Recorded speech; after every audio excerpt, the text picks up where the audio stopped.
So first of all, just a reminder that this presentation is for illustrative purposes only. We're just providing some really good information. And if there's something that you need advice or recommendations to on a specific situation, just call the office and we will set up an appointment and we will take care of that with you.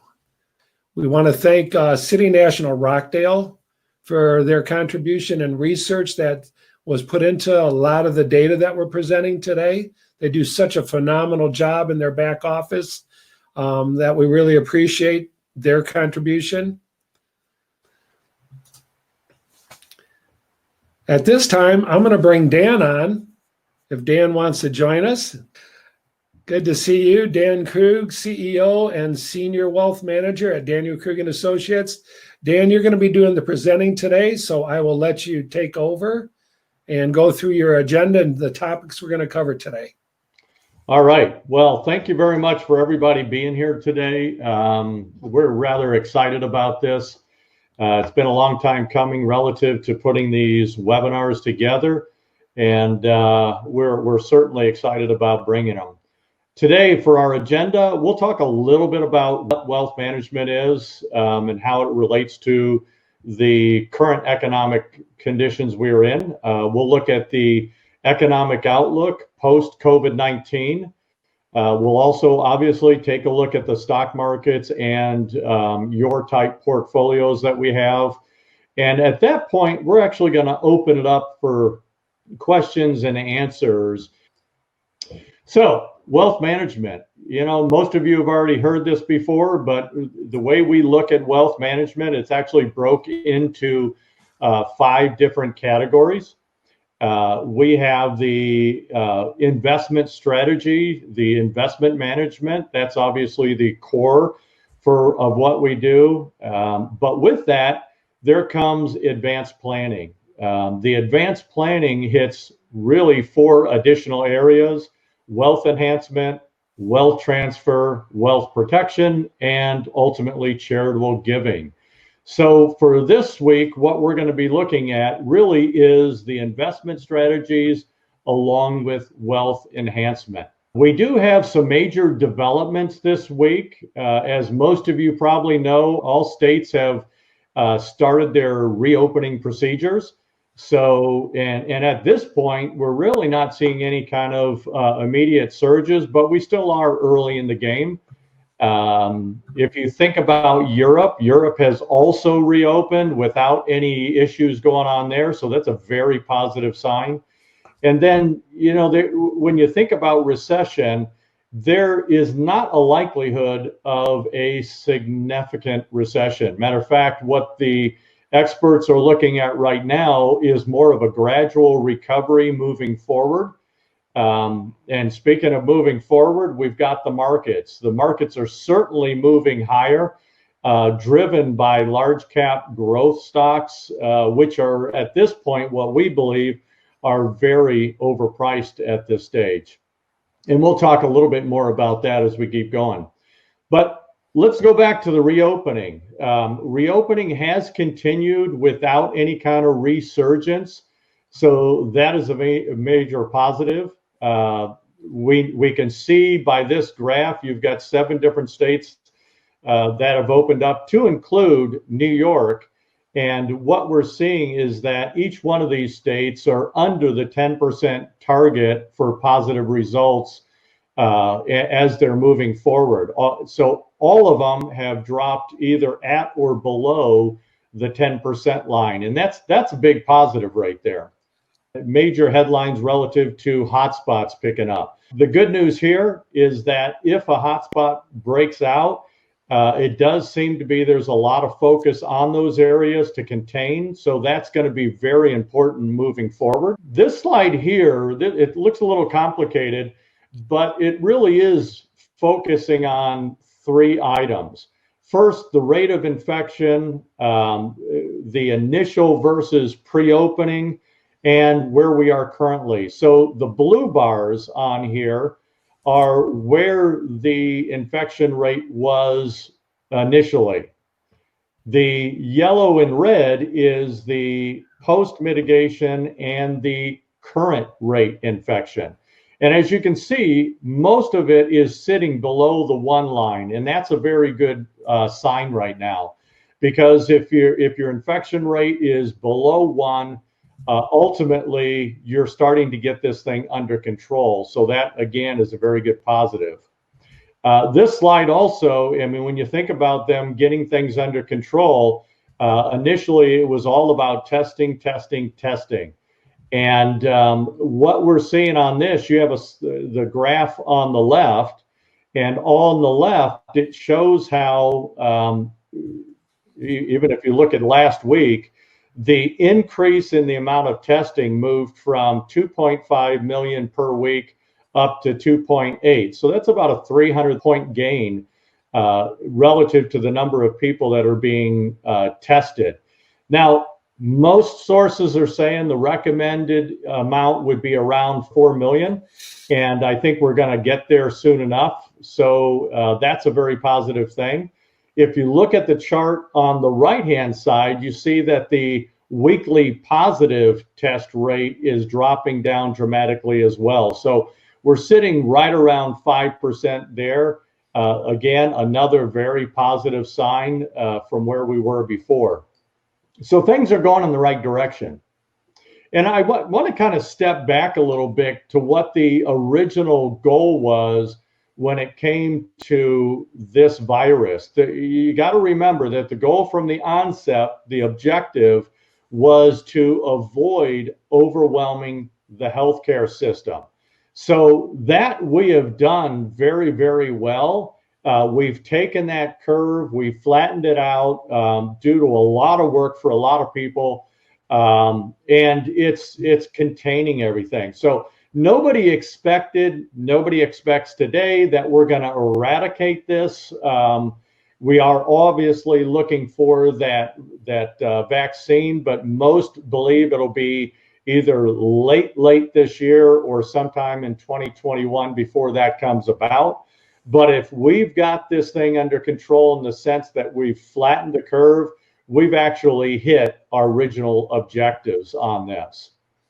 Now, to that, I would say this chart here came from the CDC, and it's the estimates on the virus. And you've got two charts. You got the top chart, which is really the hospitalization ratio by age, best, worst case scenario, plus, you know, what happened with the seasonal flu from 2018 to 2019. The bottom chart is the fatality rate. And most of us can probably recall that the estimated fatality rate in the beginning was looking at like 5%. But what we're finding is that's just not the case. There's been a lot of great work out there. And because of that great work, when you look at the overall numbers here for the fatality ratio, it's down to 0.40%. So significantly lower than anybody had anticipated initially. And that certainly is good news there. So that brings us to where we are today with unemployment and, you know, everybody's livelihood. What has this pandemic done to the United States and to people individually? So let's look at this. It's pretty clear when you're looking at these numbers that the people that were hurt most devastatingly relative to being laid off were the low skill, low wage workers. They're the ones that actually hit the brunt of the impact of these layoffs. And this chart kind of tells the story. If you have someone with a high school degree or less, they tended to get hit a lot harder. They lost more jobs. One of the reasons is those that have a bachelor's degree or more tend to be able to work from home remotely, so therefore they didn't lose their job. So that kind of gives you an idea of where people were getting laid off and how it was affecting each group. This shows it as well, but the important thing about this graph is even though we have a high unemployment rate, And despite the fact that the unemployment delays have been there, and I guess we might expect it with now 40 plus million people unemployed in such a short period of time. But the interesting thing, and I think this being very positive, is that these graphs are indicating that people are still making their rent payments, and not much differently than they were last year if they were on unemployment. And I think that is just an absolute credit to the monetary policy and the CARES Acts that have been put into place. So that's very good news there. If you think about the layoffs, most experts believe that the layoffs are really largely temporary. So when you look at this graph, you see that big spike, but you can also see that about 78% of those people that are laid off are expected to be coming back to work within the next 1 to 2 quarters. So again, very positive. That's going to really help the economy get moving again. And when you think about the states reopening, in this graph, it really shows a number of states that initially opened up in April and how many people, especially the hourly employees that were working. It was clear that it was looking pretty bad in April. But as these states are opening up, you can see that the numbers are getting better and better. So if you look over to now in May, you can see that there's been a great improvement moving forward. There's only one exception, and that's really New York, and everybody's expecting that to open up slower than most of the other states. So there's some real good news going on right now with that, very positive. So let's keep going. Here's an interesting poll that we had seen. It was put out by the Harris poll. And it really kind of illustrates where people's concerns are today. What are they worried about? And this poll was taken on 5/12 of this month, and it showed that about 34% of the nation is worried about COVID-19 itself. And the rest, or 66%, are more concerned about the economic impact of this pandemic. So it kind of tells you that people are kind of chomping at the bit, to use a horse expression, to really get back into the workforce and really kind of get more normalized out there.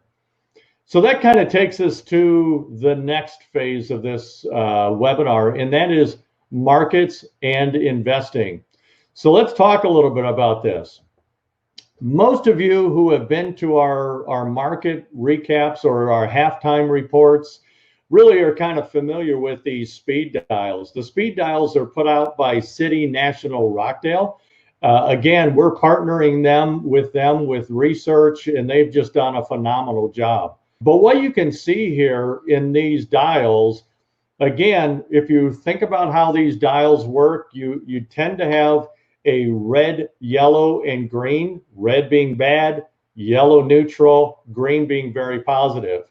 If we're looking at the credit markets right now, the credit markets are looking pretty nice. The Federal Reserve has done a great job from a monetary policy standpoint. So you can see that the credit market is getting improved, and so too is the liquidity. So that's a big, big deal right there. So we're not so concerned about the credit market at this point. But there are some issues that are coming along with this, and it really comes down to bond yields. If you've talked to us at all about where we are in the bond market, it would be difficult for you not to have heard that we believe, and the markets have kind of showed this, that we are in a secular bear market for bonds. In other words, if you've been investing in bonds all the way up to 2011 here, you could see yourself getting a very nice return out of the yields out of bonds. anywhere from really 5 to 7% or 6.5%. So it was a lucrative place to be with very little risk. The problem is moving into a secular bear market for bonds, we're not seeing that same thing. So from 2012, when the secular bear market has been said to have started, on to where we are today, we're looking at some seriously lower yields out of the bond market. And this is hurting people who are strictly in bonds to get their income. But we also have another relatively positive here, and that is when you're looking at this chart, it's split between the black bars, which is the investment grade bonds. As you can see, again, they've come down. Then you've got the blue bars, which is the high dividend stocks, and that has stayed more normal over time.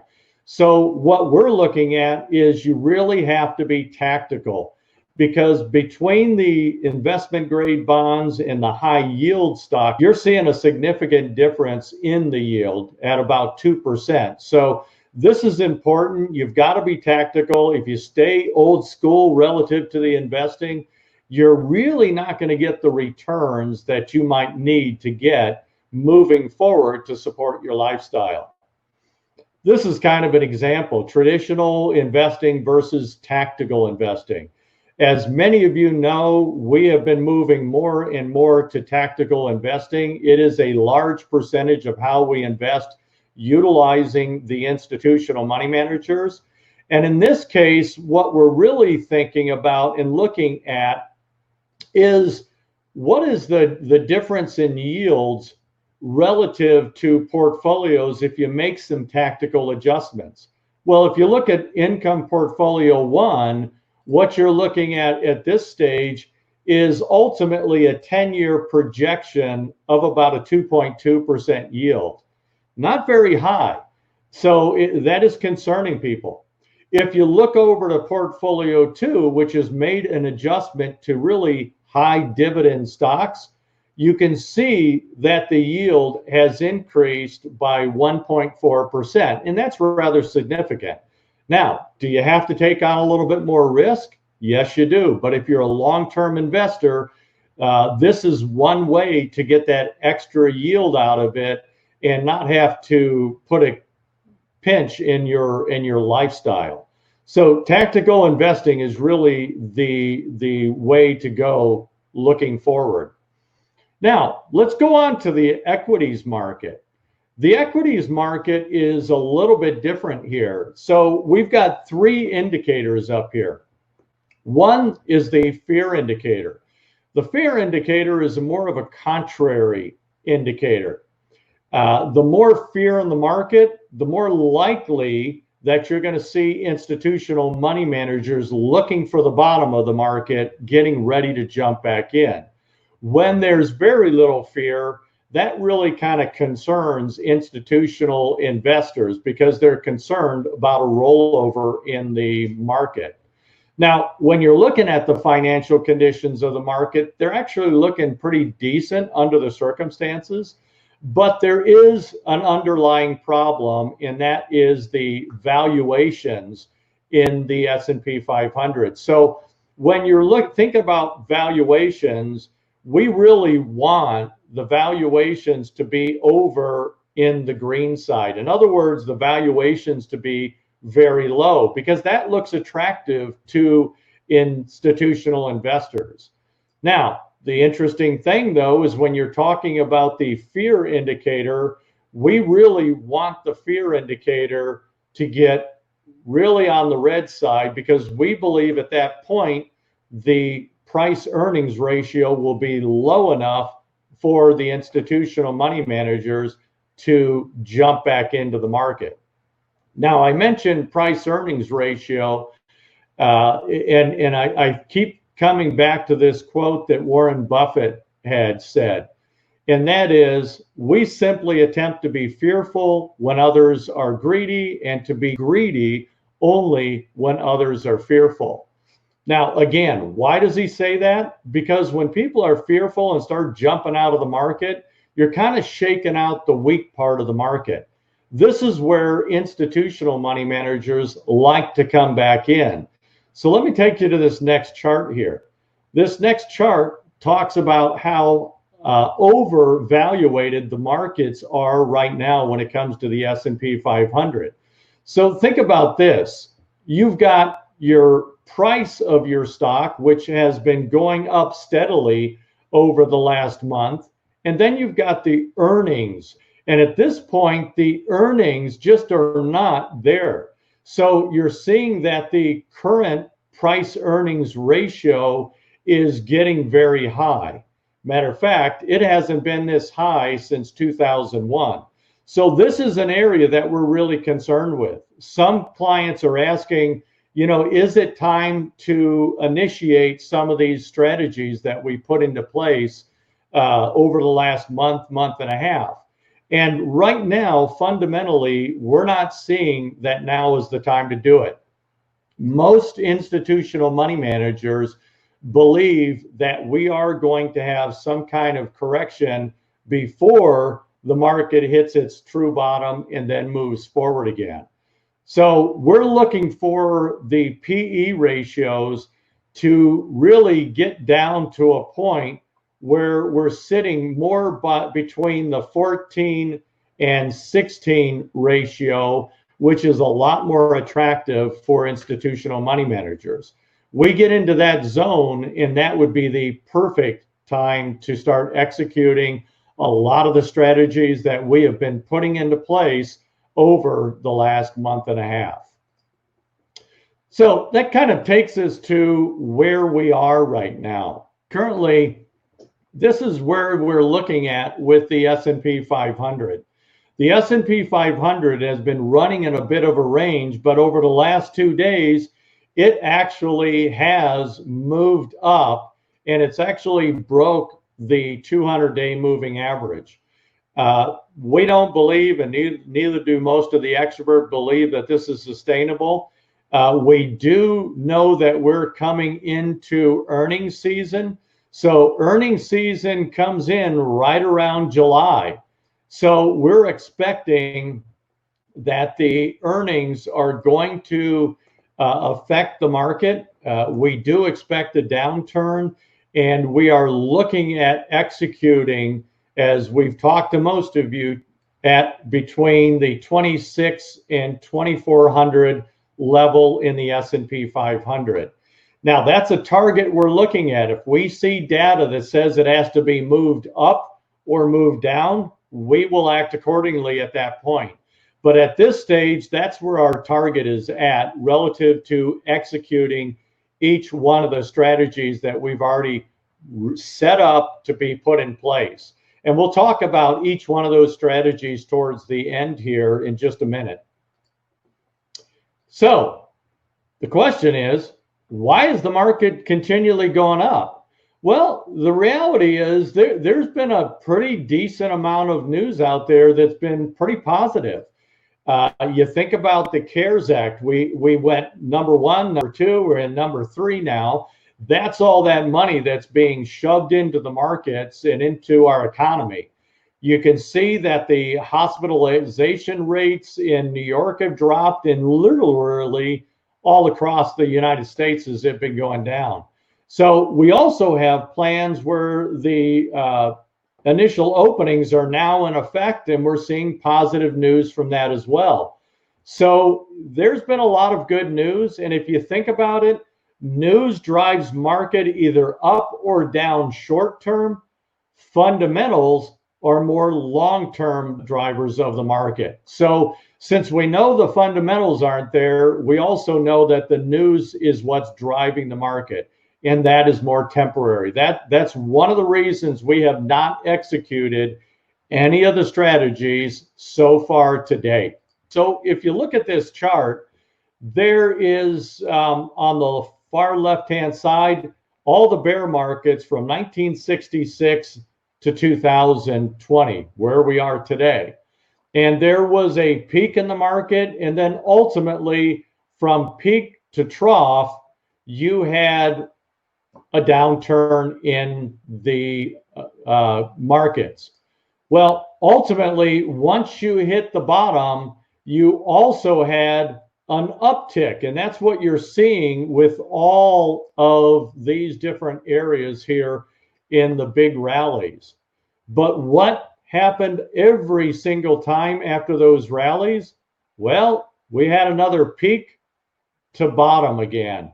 So ultimately, in this row here, you're seeing that every single time we had another correction.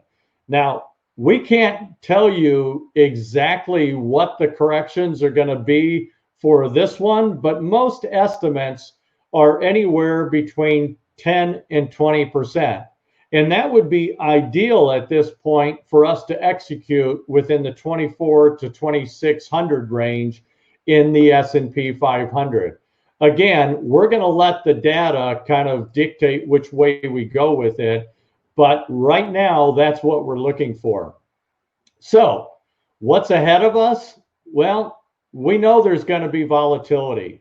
And as the volatility hits, we believe there will be a downturn in the market again. Again, how much, we're not sure, but we'll keep an eye on it. But many economists are looking at the economic correction being looking more like a Nike swoosh type correction. So we'll just kind of keep an eye on that. But as we get closer and closer to July, we'll really see how things are going to unfold at that point. So that brings us to the opportunities.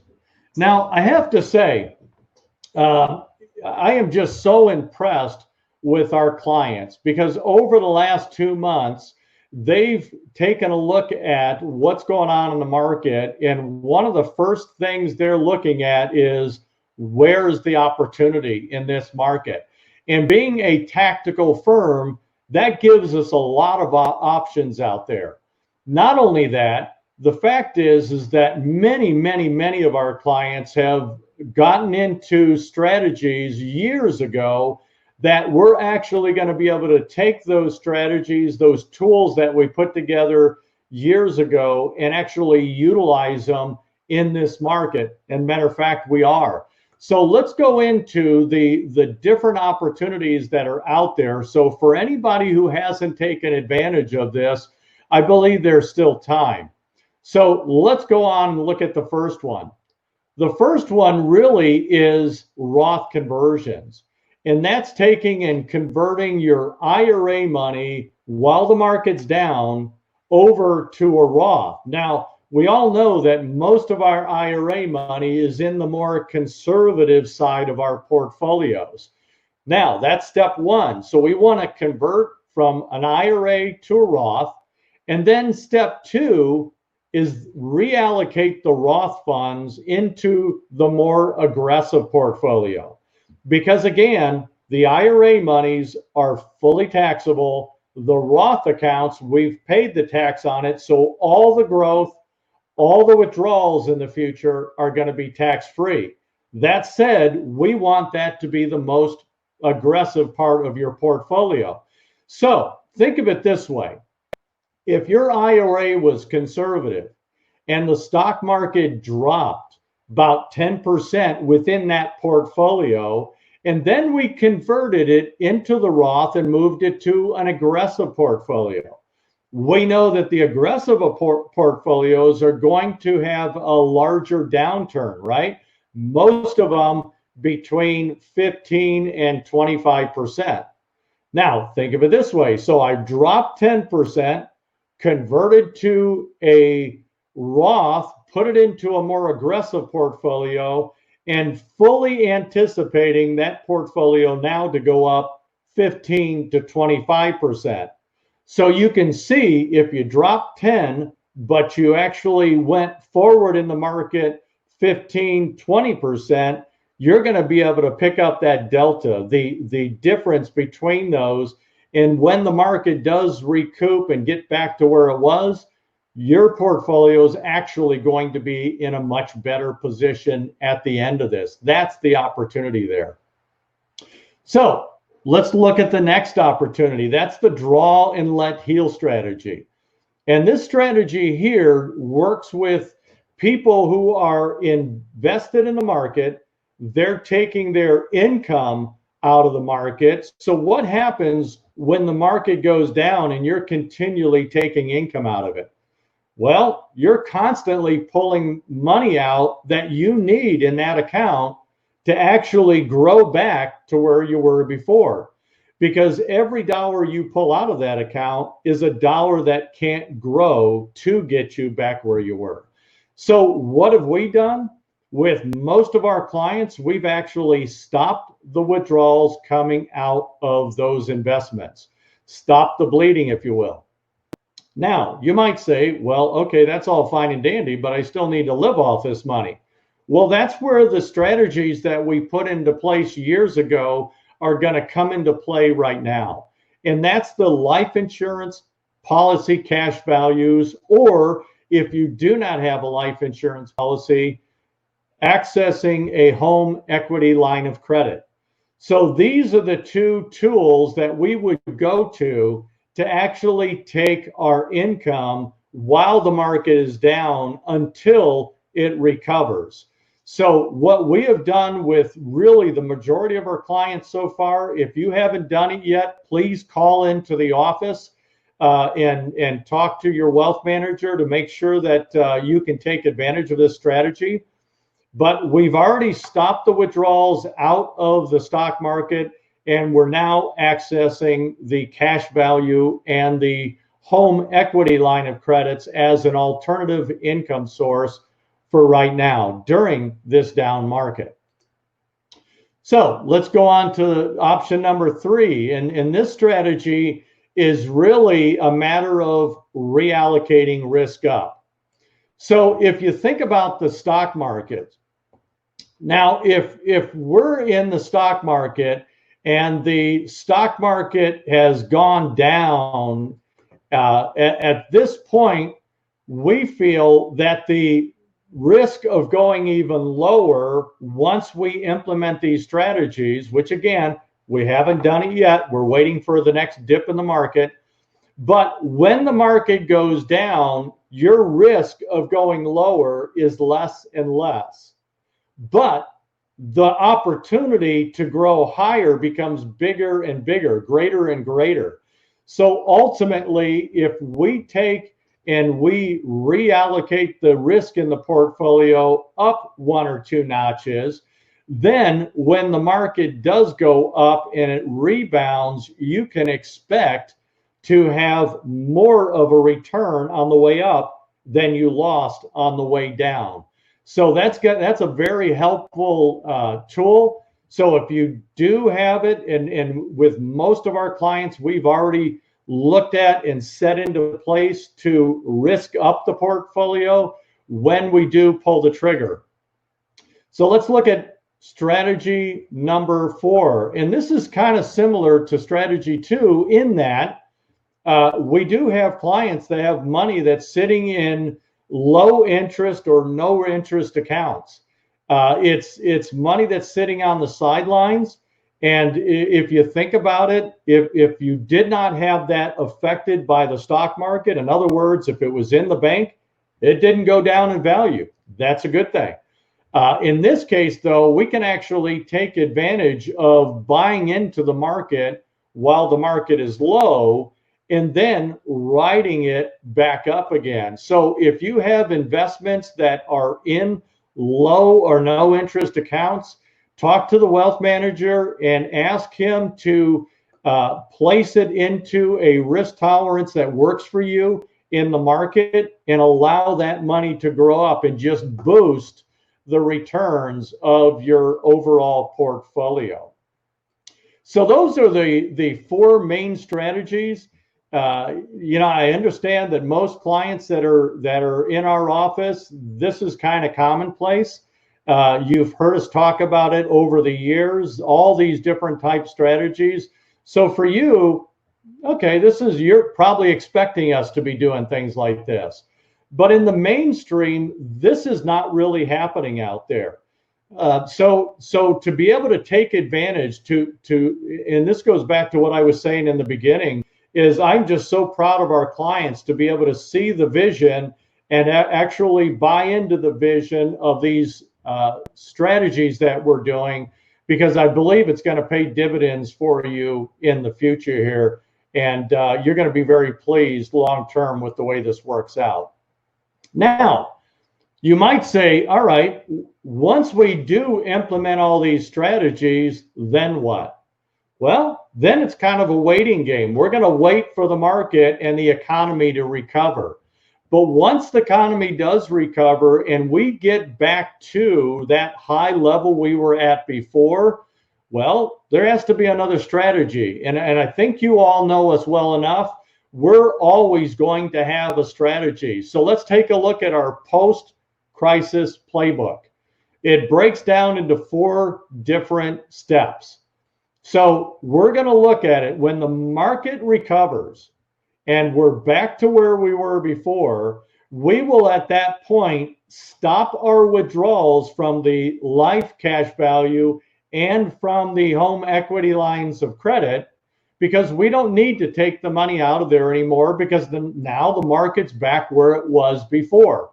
So we can actually move forward. So what is step 2? We're going to restart the income in those investments and just go back to business as normal. So, all right, we got that done. What about the money we took out of the life insurance and the HELOC, the home equity lines of credit? Well, since the market has rebound, now we have the extra funds in the stock market accounts where we can repay the home equity line of credit, because we don't want that riding interest, and we can also repay the life insurance policy. So those accounts are ready for the next rainy day. And then ultimately, the last step in this process is we want to return every client's portfolio, overall risk, back to where it was pre-crisis levels. So this is very important, because if we're riding that Ferrari back up the hill, trying to get as much as we can out of the market, once we get to the top, we don't want to hit another recession and be in a Ferrari going back down. So we want to make sure we return everybody's risk level back to where it was pre-crisis levels. And now we're ready to do business as usual. We're ready for the next recession, which, by the way, most analysts say that next recession is going to be 3 to 5 years out, because they do expect 2020 to be okay. We're still going to be, dealing with this crisis and what it's done to the economy. Most analysts believe that 2021 is going to be a pretty big year for the economy and the market. So we're not really looking at any major recessions after this one for another 3 to 5 years. So that's kind of where we're at. Again, with every one of our clients, we have not implemented. We've just got everybody sitting at the starting gate ready to implement. So once that time comes, as we're going through more of these weekly updates, we'll let you know exactly when we're looking at executing and what we're seeing from the data that's kind of pointing us in the direction we're supposed to be going. We're really excited about moving forward here, getting back into the office. And I've talked to so many of you clients, and I'm so proud of the way you're working through this trial that we're all in right now, because I think you're just doing a fantastic job. I've said it before, I'll say it again. And that is, we have the best clients ever working with us here at Daniel Krug and Associates. And it sure is a pleasure anytime that we get to speak with you. So we're looking forward to coming back and being in the office, getting more to a face-to-face situation. But until then, we will come back on a weekly basis and give you updates just in this format we have right here. So at that, I'm going to say goodbye and turn it to Rocky. He can say goodbye, and we will see you next week. Yes, we appreciate everybody that's been on with us today. We appreciate the comments. Thank you for telling us we did a good job for the first one. That's always good news to know that it came across and was very informative. So thanks again, and we look forward to seeing you next week. Have a good day, everybody. Bye now.